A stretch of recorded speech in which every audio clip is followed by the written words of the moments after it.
नमस्कार। हमारे YouTube channel famous stories of the world की राजपूतों की कड़ी में आपका स्वागत है। राजपूतों की कड़ी के तीसरे पार्ट के अंदर हमने चौहान सत्ता के पहले यशस्वी शासक विग्रहराज द्वितीय के बारे में देखा और आज उससे आगे की कड़ी देखते हैं।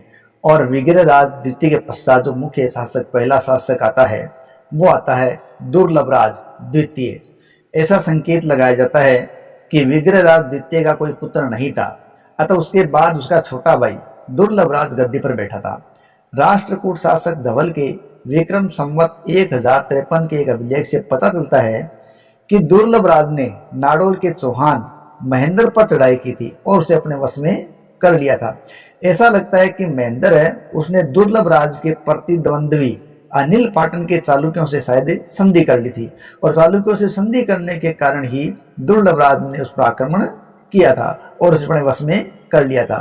एक उत्कीर्ण अभिलेख में दुर्लभराज द्वितीय को महाराजा धीराज कहा गया है और एक अन्य अभिलेख में दुर्लभ मेरु यानी जिसकी आज्ञा का उल्लंघन ना किया जा सके ऐसा कहा गया है।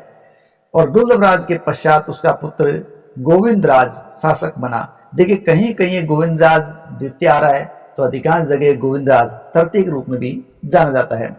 गोविंदराज अपने शत्रुओं का गर्व चूर करने वाला कहलाया है।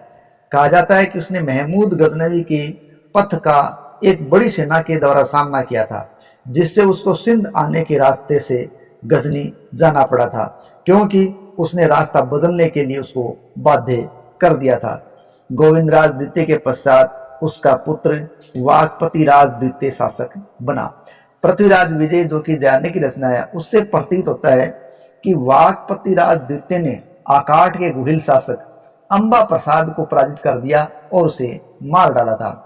बाद के साहित्यिक साक्ष्यों में उसे परमार राजा भोज और चेरी देश के राजा के ऊपर विजय प्राप्त करने वाला भी कहा गया है, किंतु यह कथन सही नहीं लगता क्योंकि वाकपतिराज द्वितीय के उत्तराधिकारी वीर राम को तो भोज के हाथों हार कर सामना करना पड़ा और अपनी जान भी गंवानी पड़ी थी, इसलिए ये बात यहाँ असंगत सी प्रतीत होती है। वाकपतिराज द्वितीय के पश्चात उसका उत्तराधिकारी वीर राम हुआ।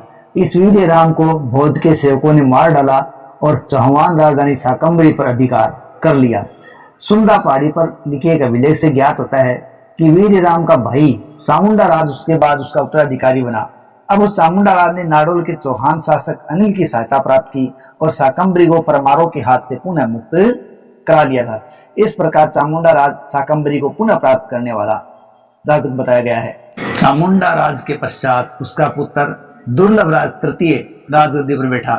दुर्लभराज तृतीय ने गुजरात के चालुक्य शासक कर्णदेव को हरा दिया था, किंतु उसे मातंगों के विरुद्ध सहायता नहीं मिली, या यूं कहीं मातंगों के साथ युद्ध हो रहा था तो उसे किसी प्रकार की सफलता नहीं मिली और उसे अपनी जान गंवानी पड़ी थी। दुर्लभराज तृतीय के पश्चात उसका भाई था विग्रहराज तृतीय, वो शासक बना।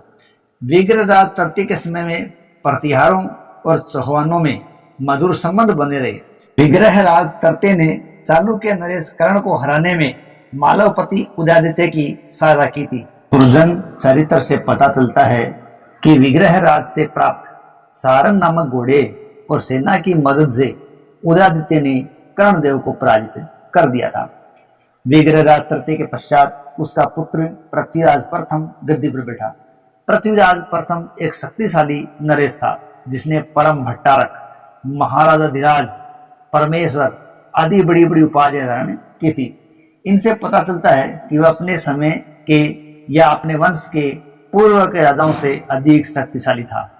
पृथ्वीराज विजय से पता चलता है कि पृथ्वीराज प्रथम ने पुष्कर तीर्थ में ब्राह्मणों को लूटने वाले 90 चालुक्यों का वध कर दिया था। चालुक्य शासक कर्णदेव और जयसिंह सिद्धराज पृथ्वीराज प्रथम के समकालीन बताए जाते हैं, अतः इन्हीं दोनों में से किसी शासक के सैनिक को पृथ्वीराज प्रथम ने मारा होगा। जैन ग्रंथों से ज्ञात होता है कि पृथ्वीराज प्रथम ने रणथंबोर के जैन मंदिरों के ऊपर कनक कलशों की स्थापना करवाई थी। इससे प्रतीत होता है कि रणथंबोर पर भी उनका अधिकार हो गया था। पृथ्वीराज विजय से पता चलता है कि सोमनाथ को जाने वाले रास्ते पर उसने निःशुल्क भोजन है वो भी बंटवाया था। राजेश्वर के अनुसार पृथ्वीराज ने बगुली शाह नामक तुर्क आक्रमणकारी को पराजित कर दिया और उसे भागने के लिए विवश कर दिया था। इस प्रकार ये कथा हुई राजपूतों के चौहान वंश में एक पृथ्वीराज प्रथम शक्तिशाली शासक तक। अगली कड़ी के रूप में पृथ्वीराज प्रथम के पश्चात उसका पुत्र अजयराज, जिसे मूल रूप से चौहानों की शक्ति का एहसास करवाया था, उससे शुरू होगी। तब तक के लिए धन्यवाद।